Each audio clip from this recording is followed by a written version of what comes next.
कुछ यादें याद रखना, कुछ बातें याद रखना, कुछ यादें याद रखना, कुछ बातें याद रखना।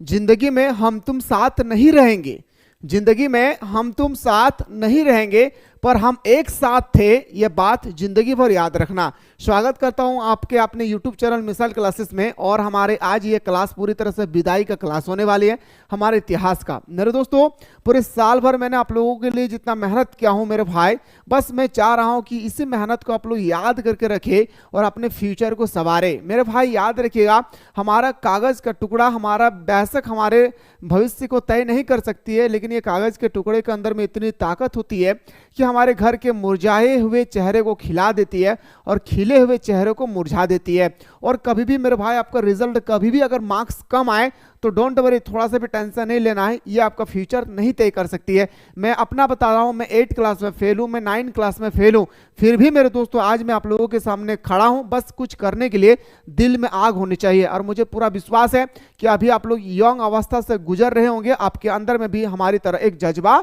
होगी और अपने फ्यूचर को बेहतर बनाइए, मेरी यही कामना है मेरे दोस्त। और मैं चाह रहा हूं कि फ्यूचर में कुछ ऐसे मुकाम हासिल करें आप लोग जहां पर मैं कहूं, मैं आई कमिंग सर, मैं आई कमिंग मैडम। मैं वो दिन देखना चाहता हूं मेरे दोस्तों, झारखंड के हर एक उस स्टूडेंट्स के लिए मैं वो दिन देखना चाह रहा हूं जहां पर मुझे परमिशन लेना पड़े कि मैं अंदर आ सकता हूं या नहीं। ये मेरे दोस्तों दिन आप लोग जल्दी से लाइए और कॉल करके हमें बताएं कि सर मैं आज ये प्रोफेसर बन गया हूं, आज मैं ये बन गया हूं, आज मैं वो बन गया हूं। मेरे दोस्तों ये दिन आएगी, कितने खुशी की बात होगा ना मेरे दोस्त।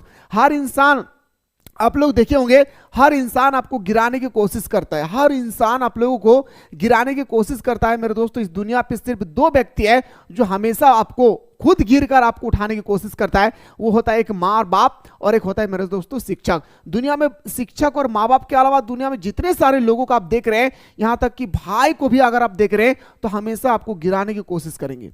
यह हमारी दुनिया की परंपरा है, ये हमारी दुनिया के कुछ नियम है, प्रकृति का कुछ लॉ है जिसे आपको मानना पड़ेगा। जैसे दिन रात होती है, ये हमें मानना पड़ता है। इसी तरह से मेरे दोस्तों हमारे फ्यूचर में भी ऐसा ही होगी। जब हम आगे बढ़ेंगे, हमें कोई ना कोई पैर खींचने के लिए आगे एक कदम और होगे। खैर मेरे भाई, अच्छी तरह से आप लोग तैयारी कीजिए, यही हमारी दुआ है, हमेशा अच्छे मकाम पर पहुंचे और माँ बाप का नाम रोशन करें। आज इस वीडियो के माध्यम से मैं मेरे दोस्तों पूरी तरह से इतिहास का जितना सारा वेरी शॉर्ट क्वेश्चन है, जिसे हम लोग बोल सकते हैं मेरे भाई 2-2 मार्क्स का जितने सारे क्वेश्चन है, सारे क्वेश्चन को आज इस क्लास के माध्यम से मैं पूरा निचोड़ करके, नींबू की रस की तरह मैं निचोड़ करके मेरे दोस्तों आप लोगों को सारा कंप्लीटली करवाने वाला हूं। टोटल 91 क्वेश्चन है, कंप्लीटली देख कर जाएंगे, 12 मार्क्स यहीं से आएंगे।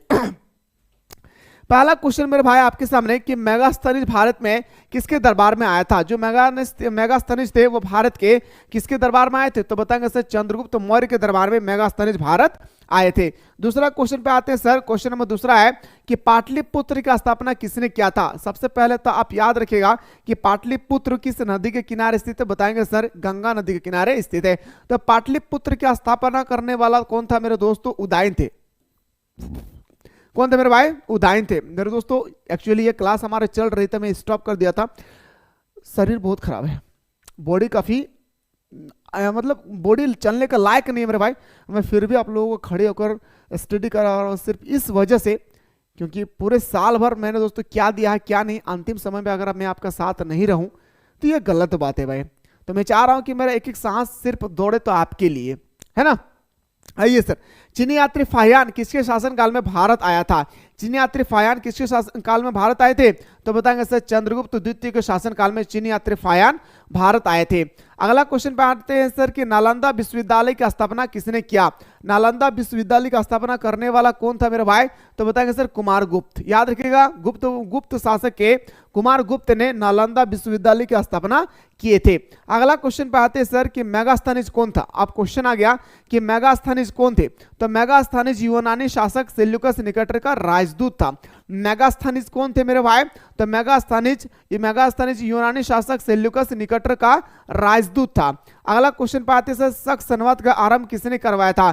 जो हमारा शक संवत है इसका आरंभ आखिर किसने करवाया था, तो बताएंगे सर याद रखिएगा कनिष्क ने करवाया था। किसने, कुषाण वंश के शासक। कनिष्क कौन से वंश के शासक है, कुषाण वंश के शासक कनिष्क ने हमारा शक संवत की शुरुआत किए थे।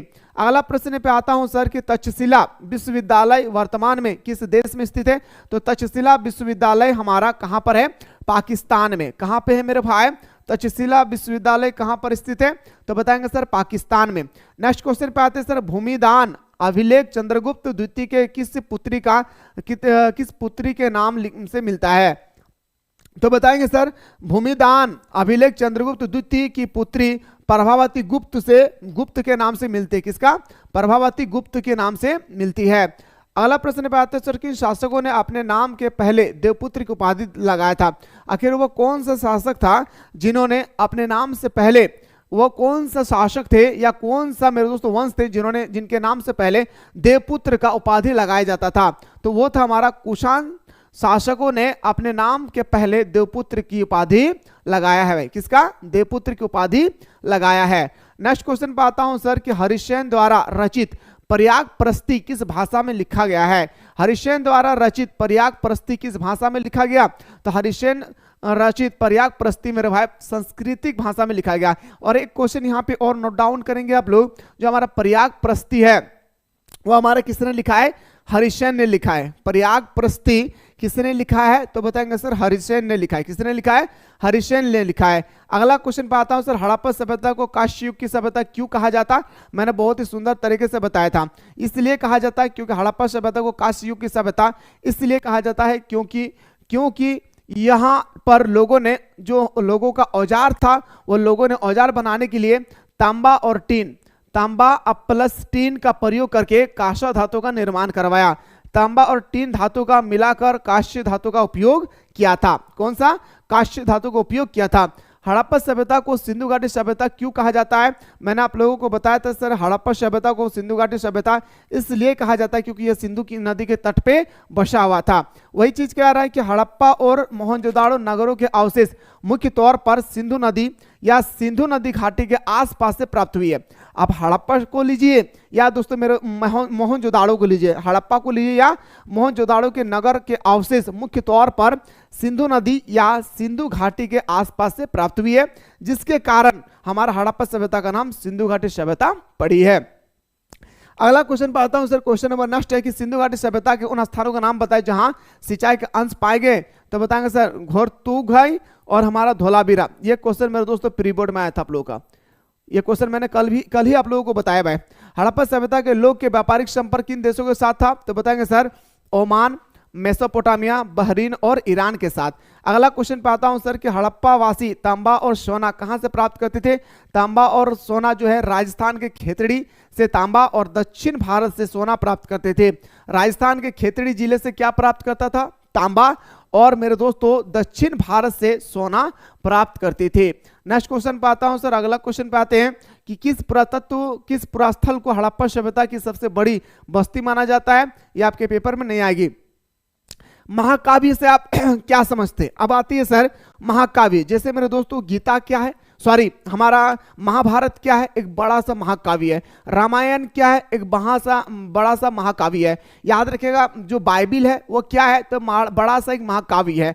तो महाकाव्य के बारे में आपसे पूछा गया है। एक लंबी कविता जिसमें किसी नायक अथवा राष्ट्र के जीवन एवं उपलब्धियों का विशद वर्णन हो, जैसे महाभारत। एक लंबी कविता जिसमें किसी नायक अथवा राष्ट्र के, कोई भी नायक हो सकती है ना, नायक और जीवन एवं उपलब्धियों का विशद वर्णन हो, जैसे महाभारत। नेक्स्ट क्वेश्चन पे आते हैं सर, गोत्र को परिभाषित करें। और ये क्वेश्चन मस्ट इंपॉर्टेंट है, आपके पेपर के अकॉर्डिंग आपसे पूछा गया कि आखिर गोत्र किसे कहते हैं? तो गोत्र प्राचीन मानव समाज द्वारा बनाए गए रीति रिवाज का हिस्सा है। याद रखिएगा गोत्र क्या है मेरे भाई? तो गोत्र प्राचीन मानव समाज द्वारा बनाए गए रीति रिवाज का हिस्सा है, जो यह निश्चित करता है कि एक व्यक्ति किस पूर्वज की संतान है। आखिर गोत्र का सीधा सीधा मतलब होता है कि एक व्यक्ति किस पूर्वजों का संतान है, यह तय करती है। अगला प्रश्न पे आता है सर, कुल तथा जाति का अर्थ क्या होता है?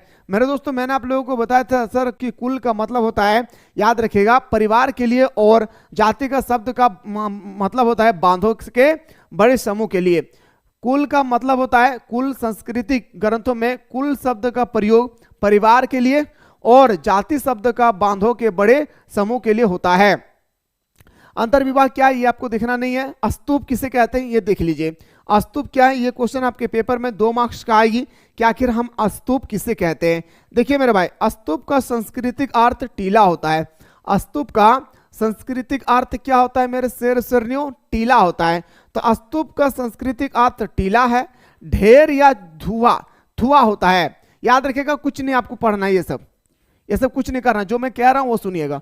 स्तूप सांस्कृतिक शब्द से लिया गया है जिसका अर्थ होता है टीला। महात्मा बुद्ध के परिनिर्वाण के बाद उनकी अस्थियों को 8 भागों में बांटा गया। अब महात्मा बुद्ध की मृत्यु हो गई और महात्मा बुद्ध बहुत ही महापुरुष थे, उसके हड्डियों को 8 भागों में बांटा गया। कितने भागों में? 8 भागों में बांटा गया तथा उन पर समाधियों का निर्माण किया गया और उस पर मेरे दोस्तों जैसे मूर्ति वगैरह बनाते उस तरह से मूर्ति वगैरह बनाया गया, इन्हीं का स्तूप कहा गया। कुछ नहीं करना है, जो मैं कह रहा हूं सुनिए। स्तूप सांस्कृतिक भाषा का शब्द है जिसका अर्थ होता है टीला। महात्मा बुद्ध की परिनिर्वाण के बाद उनके हड्डियों को 8 भागों में बांटा गया तथा उन पर समाधियों का निर्माण किया गया और उन पर मंदिरों की तरह इस तरह से मेरे दोस्तों बनाया गया और इसी को हम लोग बोलते हैं क्या? स्तूप कहते हैं। अगला क्वेश्चन पे आते हैं सर, जैन धर्म के त्रिरत्न क्या है? ठीक है, जैन धर्म के त्रिरत्न क्या होती है? साम्यक ज्ञान, साम्यक दर्शन तथा साम्यक आचरण।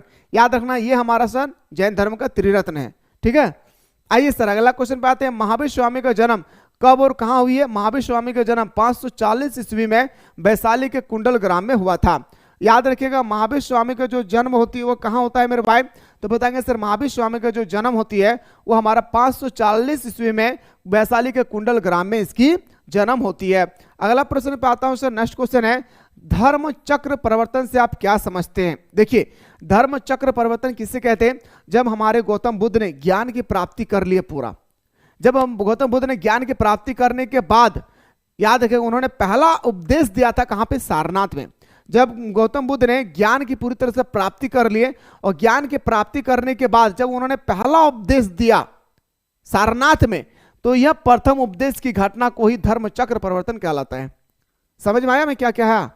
मैंने क्या कहा? यह प्रथम उपदेश की घटना ही धर्म चक्र परिवर्तन कहलाता है। फिर से सुनिए, गौतम बुद्ध ने ज्ञान की प्राप्ति करने के बाद उन्होंने पहला उपदेश सारनाथ में दिए, यह पहला उपदेश को ही हम लोग धर्म चक्र परिवर्तन कहते हैं।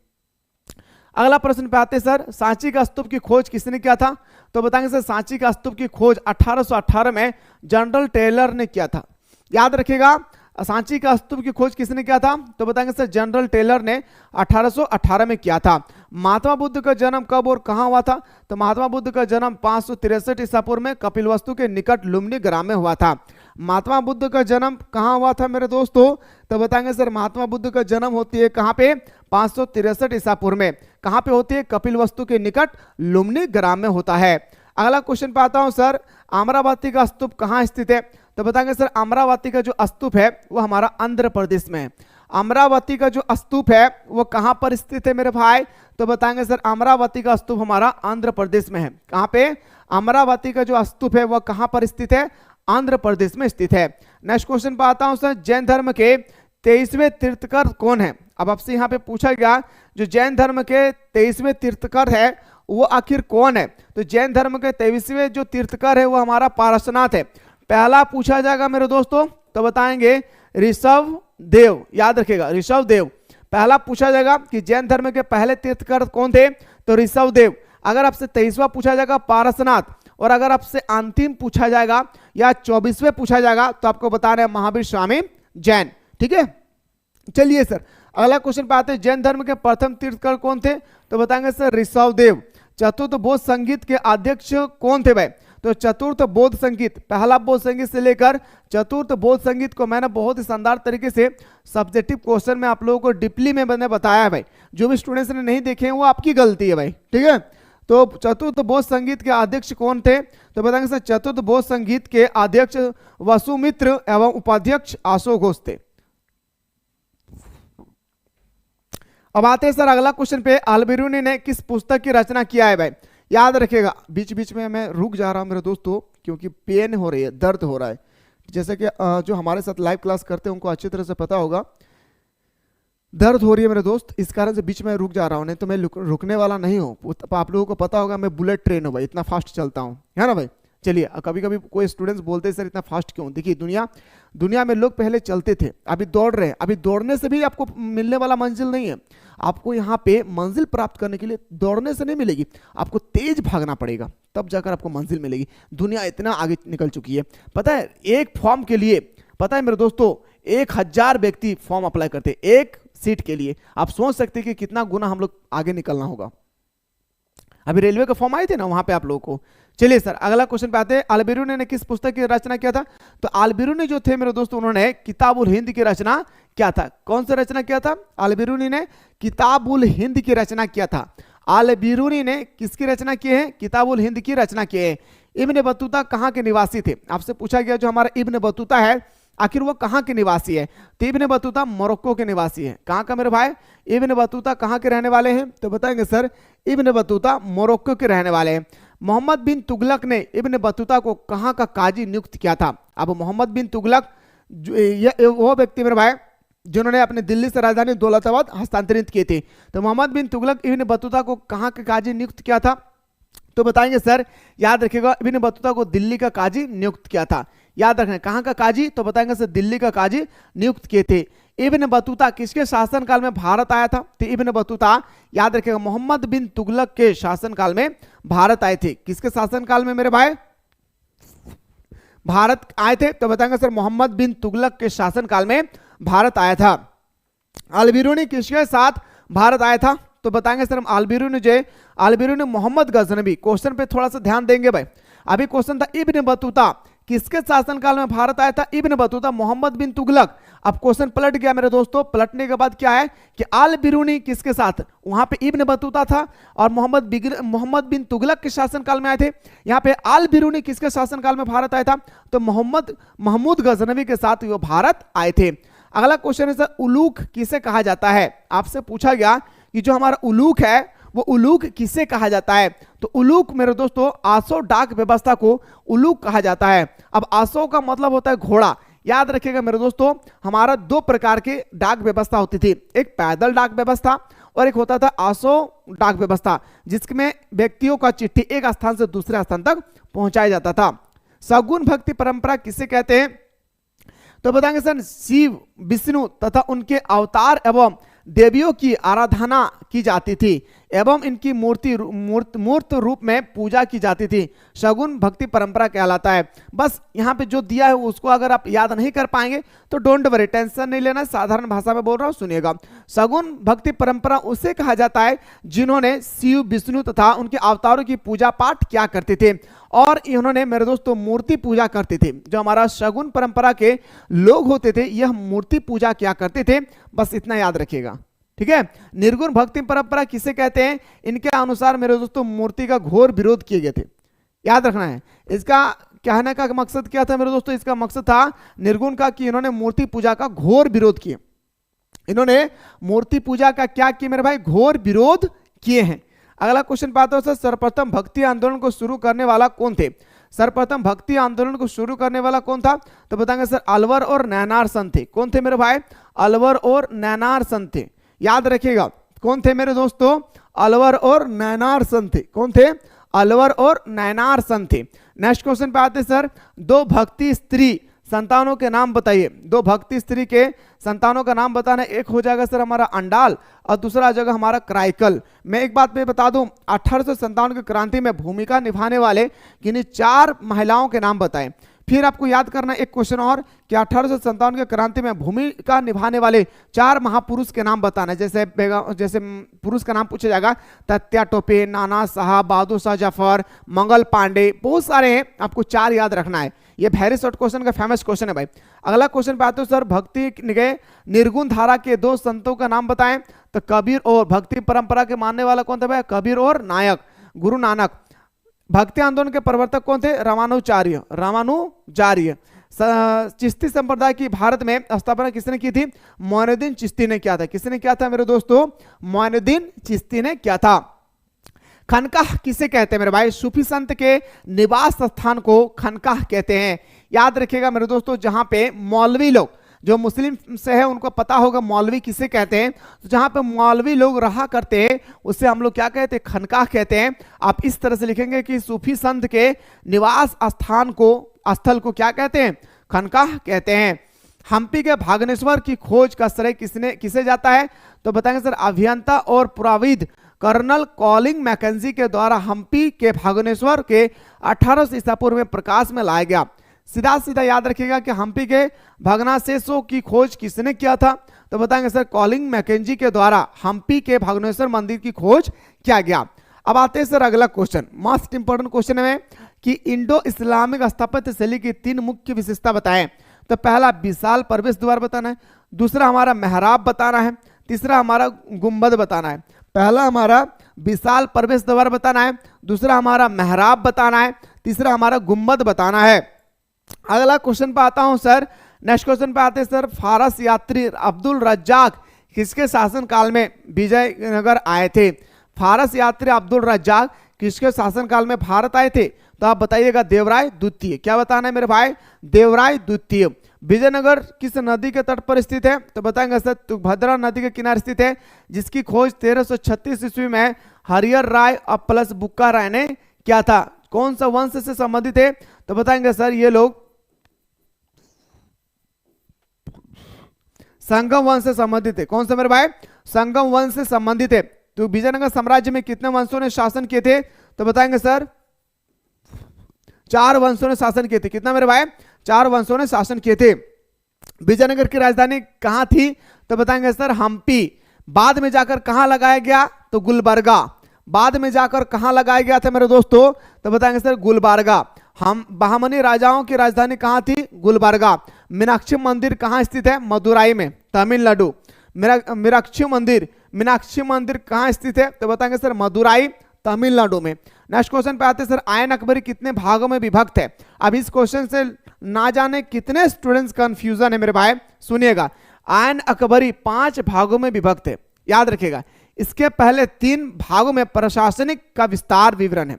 आयन अकबरी जो है मेरे भाई याद रखिएगा 5 भागों में विभक्त है, याद रखना है मेरे भाई। आयन अकबरी 5 भागों में विभक्त है। इसके पहले 3 भागों में प्रशासन का विस्तार विवरण है। चौथे और 5वें भाग में भारत के धार्मिक एवं साहित्य परंपरा का उल्लेख है। आयन अकबरी कितने भागों में विभाजित है, तो बताएंगे सर आयन अकबरी 5 भागों में विभाजित है। और पहले 1 से लेकर तीसरा भाग तक, यानी पहले 3 भाग में प्रशासनिक, भारत के प्रशासनिक का विस्तार विवरण दिया गया है। और चौथे और पांचवें जो भाग है इसमें धार्मिक, भारत में किस तरह से लोग धार्मिक स्थिति के बारे में और हमारे साहित्यिक परंपरा के बारे में वर्णन किए गए हैं। उपनिषद से आप क्या जानते हैं, आप सभी को पता होगा। उपनिषद एक ऐसी प्रक्रिया है जिसका अंतर्गत औपनिवेशिक राष्ट्र, उपनिवेश का मत पढ़िए भाई, मैं बोल रहा सुनिएगा। उपनिवेश एक ऐसी प्रक्रिया है जिसके अंतर्गत औपनिवेशिक राष्ट्र का, आपको सीधा सीधा याद रखना, औपनिवेशिक का मतलब होता है जब कोई शक्तिशाली देश, मैं जो बोल रहा हूं उस पर ध्यान दीजिएगा। औपनिवेशिक उसे कहा जाता है जब कोई शक्तिशाली देश कमजोर देशों को अपने अधीन कर लेते हैं, तो उससे हम लोग क्या कहते हैं, उपनिवेशवाद कहते हैं। मैं फिर से बोल रहा हूं सुनिएगा, जब कोई ताकतवर देश कमजोर देशों को अपने अधीन कर लेते हैं और मेरे दोस्तों अपने उंगलियों पर नचाते हैं, उससे हम लोग क्या बोलते हैं, याद रखेगा, उपनिवेशवाद कहते हैं। अमला कौन था भाई, अब आपसे पूछा गया अमला कौन था, तो राजस्व इकट्ठा करने के समय जमींदार का एक अधिकारी जिसे आमतौर पर अमला कहते थे। अब अंग्रेज सरकार ने एक व्यक्ति को निर्धारित किया कि आप हर एक भारतीय लोगों के, किसानों को जो टैक्स दिया गया वो टैक्स के पास राशि को आपको लाना है पर मंथ। तो जो नियुक्त किया गया था ना उसे कहा गया अमला। राजस्व इकट्ठा करने के समय जमींदार का एक अधिकारी जिसे आमतौर पर अमला कहते हैं। बुक्कान कौन था भाई, फ्रांसीसी बुक्कान एक चिकित्सक था जो भारत आया। और फ्रांसीसी बुक्कान के बारे में मैंने बहुत ही सुंदर तरीके से पिछला वीडियो में बताया, एक बार जाकर देख सकते हैं भाई। औपनिवेशिक काल में व्हाइट और ब्लैक टाउन किसे कहते हैं, तो व्हाइट और ब्लैक टाउन शब्द का नगर संरचना में नस्ली भेदभाव के प्रतीक थे। जो ब्लैक टाउन, भारतीय लोगों को ब्लैक टाउन कहा जाता था और अंग्रेज लोग गोरा होते थे इसलिए उन्हें व्हाइट टाउन कहा जाता था। बस सिंपल सा फंडा याद रखिएगा। अगला, बंगाल के अस्थायी भूमि बंदोबस्त की कोई दो विशेषता बताएं। बंगाल की भूमि बंदोबस्त का दो विशेषता है मेरे दोस्तों, क्या कि जमींदारों को लगान वसूल के साथ साथ भूमि स्वामी के अधिकारी भी प्राप्त हुए। अब जो हमारा बंगाल में अस्थायी बंदोबस्त लॉर्ड कॉर्नवालिस द्वारा 1793 को लगाया गया था, ये जमींदारों को लगान वसूलने के साथ साथ के अधिकारी भी प्राप्त हुआ था।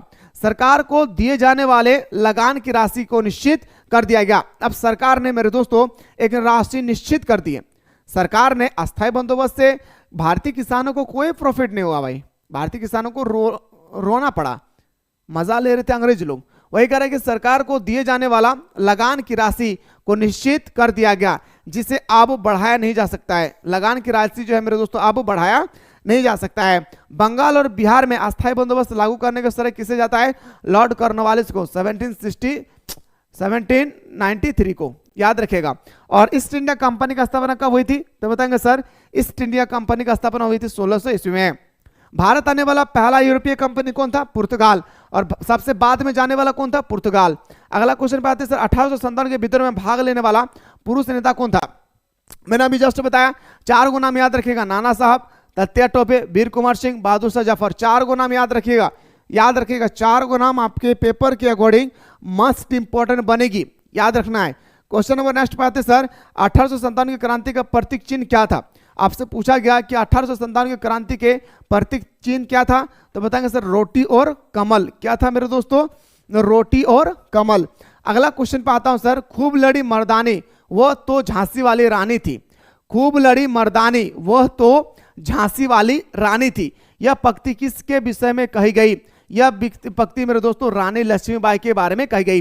रानी लक्ष्मीबाई कहां से नेतृत्व कर रहे थे? तो बताएंगे सर, झांसी। कहां से नेतृत्व कर रहे थे मेरे दोस्तों?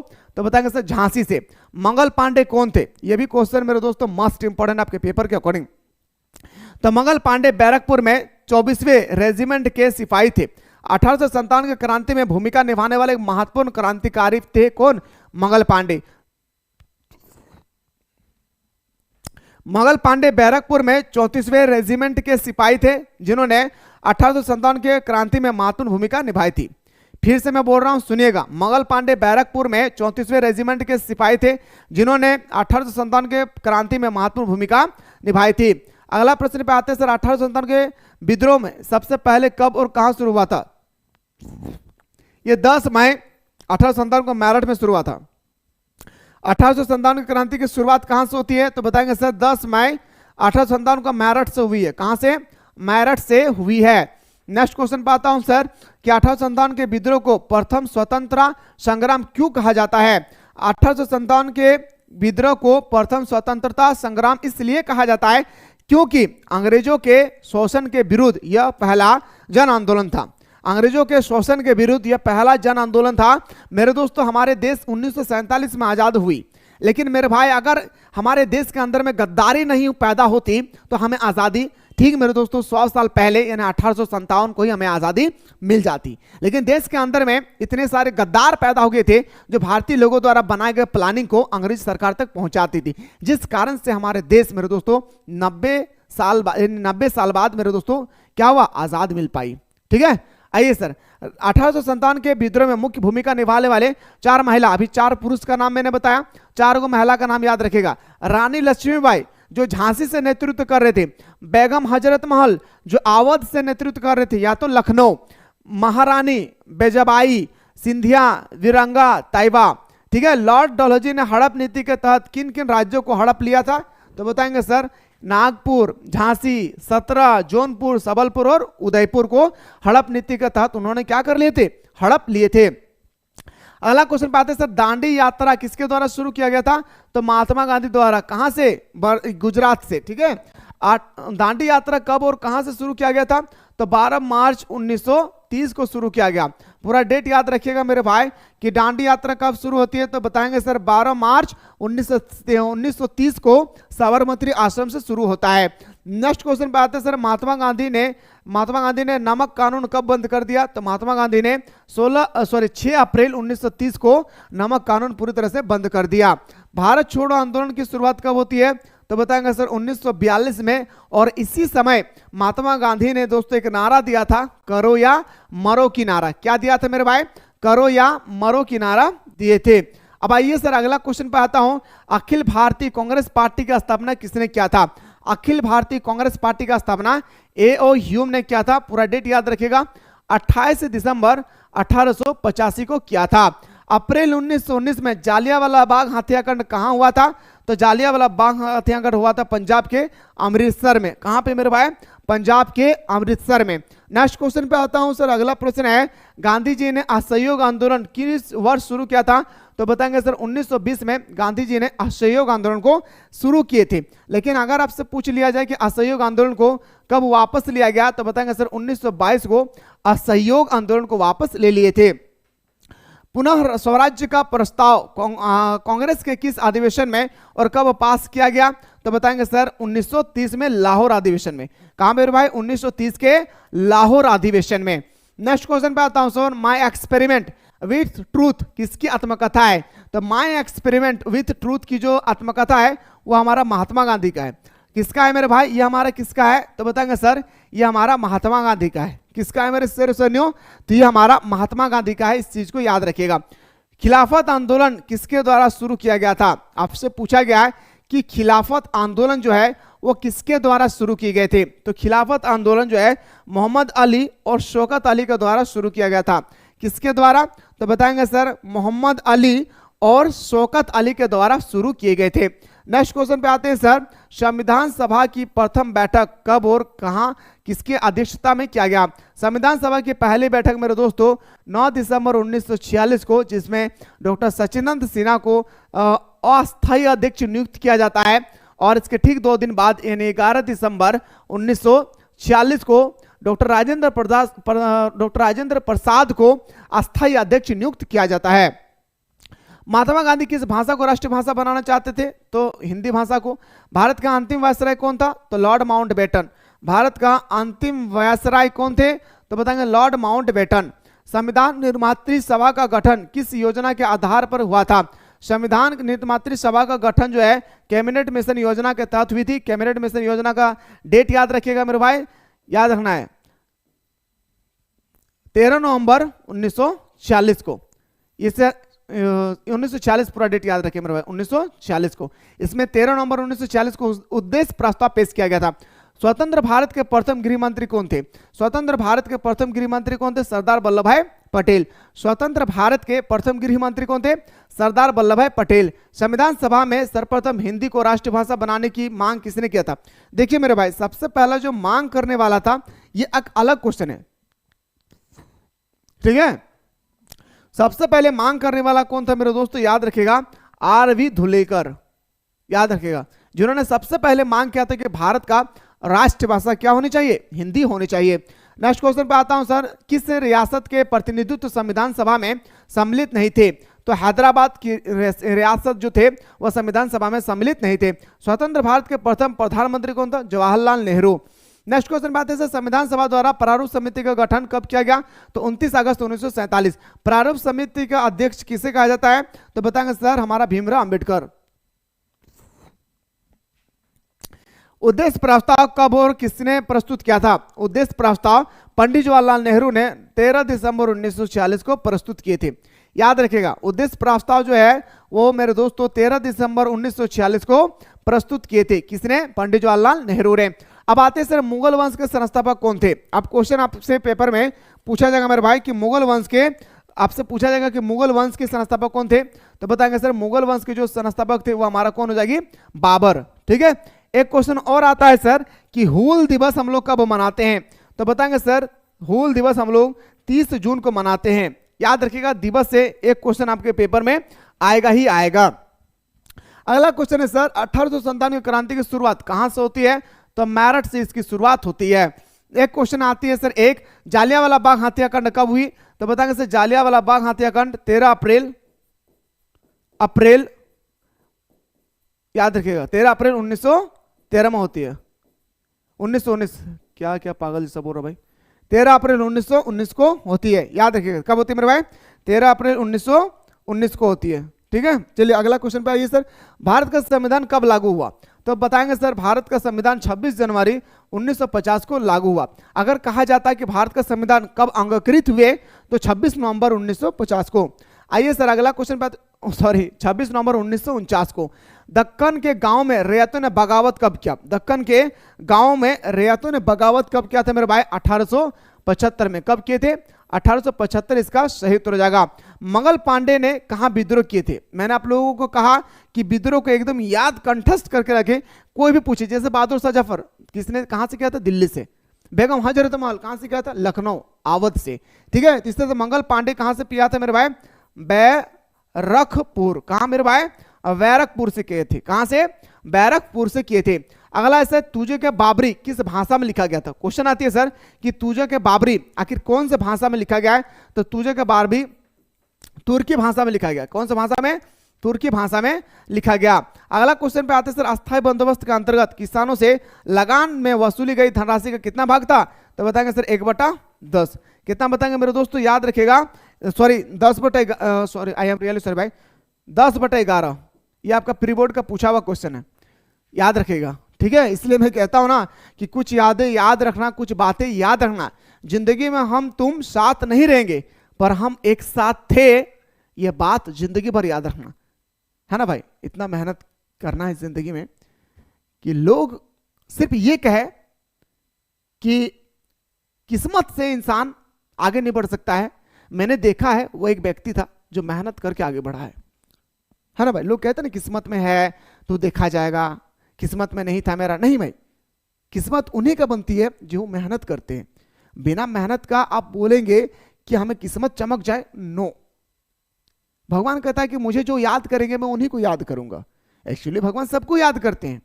जो गलत काम कर रहे हैं उनको भी खाना खिला रहे हैं, जो सही काम कर रहे हैं उनको भी खाना खिला रहे हैं, लेकिन फिर भी कहता है कि जो मुझे याद करेंगे मैं उन्हें याद जरूर करूंगा। इसलिए मेरे दोस्तों, अपने जीवन को पूरे भगवान के प्रति समर्पित कीजिए और अपने लक्ष्य की ओर आगे बढ़िए। फिर देखेंगे मेरे दोस्तों, नज़ारा इतना सुंदर होगी कि कोई अनुमान नहीं लगा सकता है कि ये बंदा यहाँ पहुंच सकता है। हाँ भाई, ठीक है। 1857 के क्रांति के समय भारत का गवर्नर जनरल कौन था? Lord Canning. क्या मेरे भाई? Lord Canning. याद रखिए, क्या हो जाएगा sir? Lord Canning. Next question पे आता हूं सर कि चोरी चोरा घटना कब और किस राज्य में घटी थी? देखिए मेरे भाई, चोरी चोरा घटना जो होती है वो होता है हमारा कब? तो बताएंगे सर चोरी चोरा जो कांड होती है वो हमारा पूरी तरह से होता है, याद रखिएगा। बहुत इंपॉर्टेंट क्वेश्चन है मेरे दोस्तों। 4 फरवरी 1922 को। 4 फरवरी 1922 को। कहां पे? तो बताएंगे सर उत्तर प्रदेश में।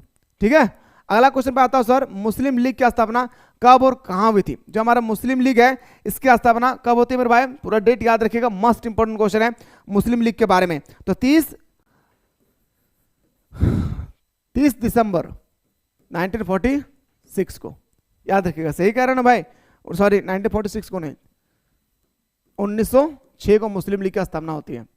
ठीक है, चलिए सर अब आते हैं सर अगला क्वेश्चन पे। क्वेश्चन नंबर नेक्स्ट पे आते हैं सर।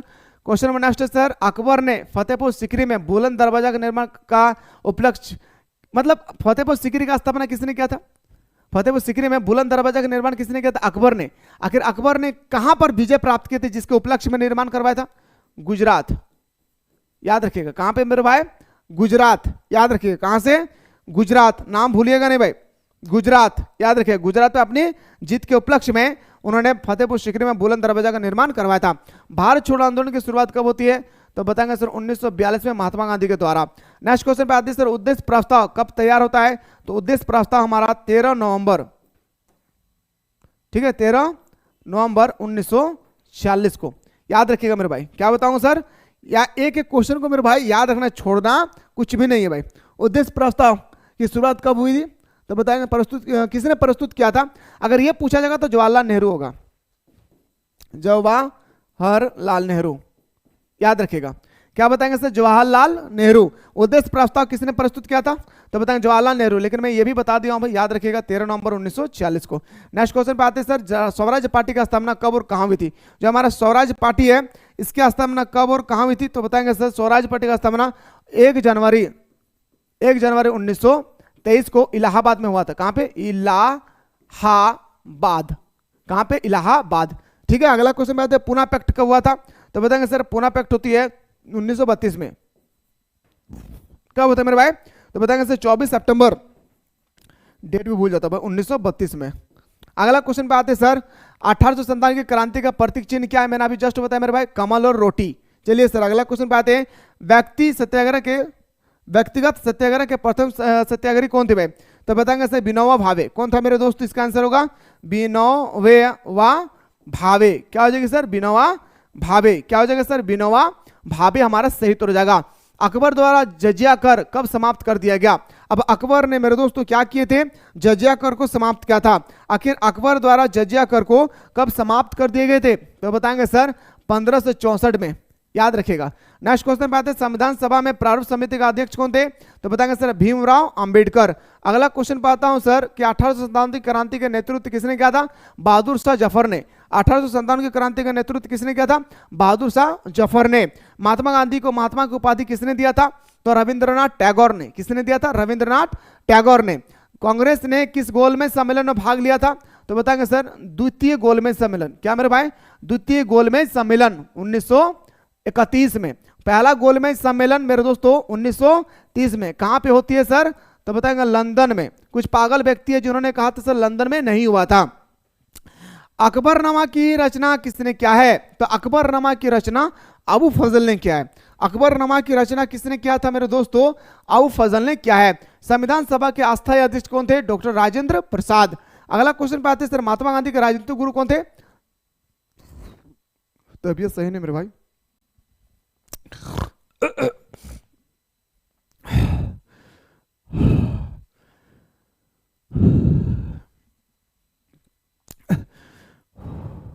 सॉरी भाई, अकबर किया जाता है, कहीं कहीं लगता है कि सांस कहीं अटक न जाए।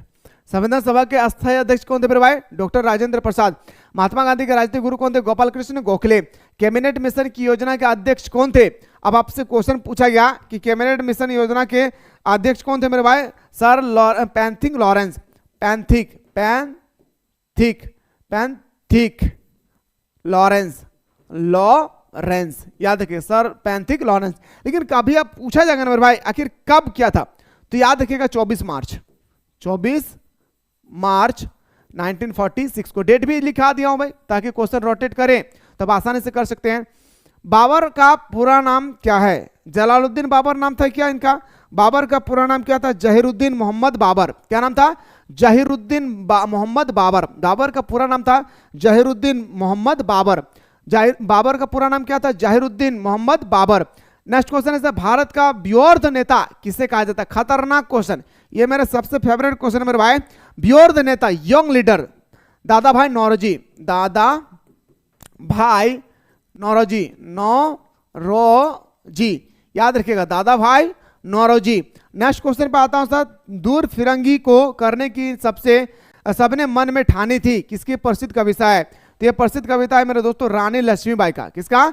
झांसी की रानी, मर्दाने वाली रानी, इनका कविता था। क्या? दूर फिरंगी को करने की सबने मन में ठानी। टॉल्स्टाई आश्रम की स्थापना किसने किया था? अब एक आश्रम है मेरे भाई टॉल्स्टाई आश्रम, इसकी स्थापना करने वाला कौन था? तो आश्रम का जैसे ही नाम आए हमारे मन में याद आता है कि महात्मा गांधी के अलावा कोई आंसर नहीं होगा। नेक्स्ट क्वेश्चन पे आता सर, नौजवान भारत सभा की स्थापना किसने किया था? नौजवान भारत सभा की जो स्थापना करने वाला था नौजवान भगत सिंह। सिंपल से याद रखिएगा मेरे भाई, क्या हो जाएगी? भगत सिंह इसका राइट आंसर हो जाएगा।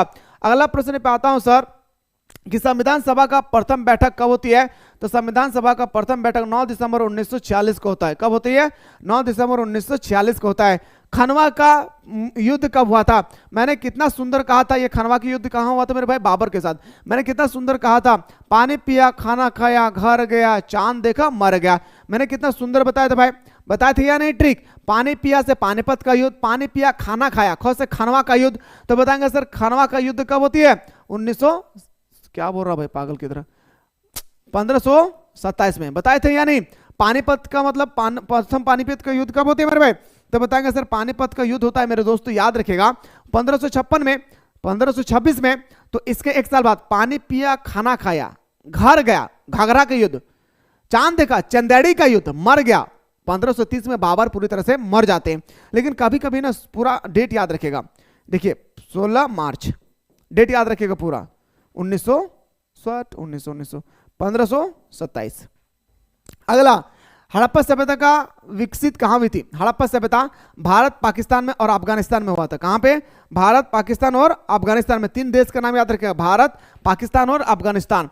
शक संवत की आरंभ किसने किया था? कुषाण वंश के राजा कनिष्क ने। किसने किया था? कुषाण वंश के राजा कनिष्क ने। नाट्य शास्त्र के लेखक का नाम बताइए। आपसे पूछा गया, याद रखेंगे मेरे दोस्तों, नाट्य शास्त्र के नाम बताइए। भरत